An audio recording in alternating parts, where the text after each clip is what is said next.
السلام علیکم۔ آج کی ویڈیو میں آپ سے سلطنت عثمانیہ کے متعلق کچھ حیرت انگیز اور دلچسپ باتیں شیئر کروں گی، جس کو جاننا آپ سب کے لیے نہایت ضروری ہے، اس لیے کہ یہ ہماری اقدار کا حصہ ہے۔ عثمانی ترکوں کے ہاں جب کوئی مہمان آتا تو اس کے سامنے سادہ پانی اور قہوہ پیش کرتے۔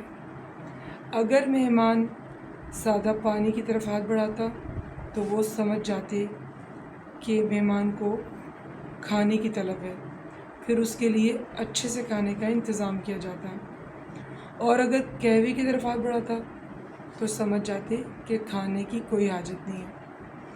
اسی طرح اگر کسی گھر کے باہر پیلے رنگ کے پھول رکھے ہوتے تو اس کا مطلب یہ ہوتا کہ گھر میں مریض موجود ہے، گھر کے باہر شور شرابہ نہ کریں اور عیادت کے لیے آ سکتے ہیں۔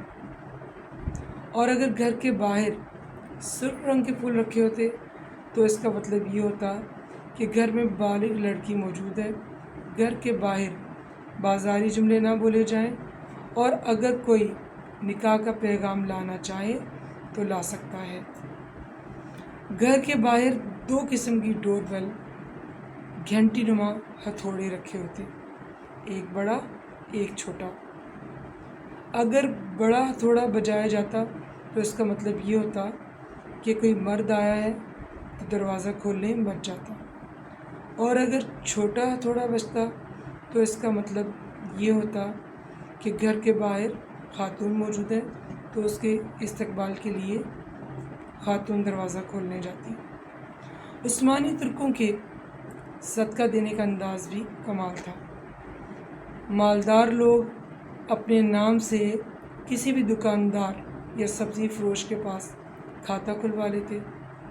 جب کسی ضرورت مند کو ضرورت پیش آتی راشن لینے کی تو وہ دکاندار کے پاس جاتا، دکاندار اسے سبزی یا اناج دے دیتا بغیر یہ بتائے کہ اس کا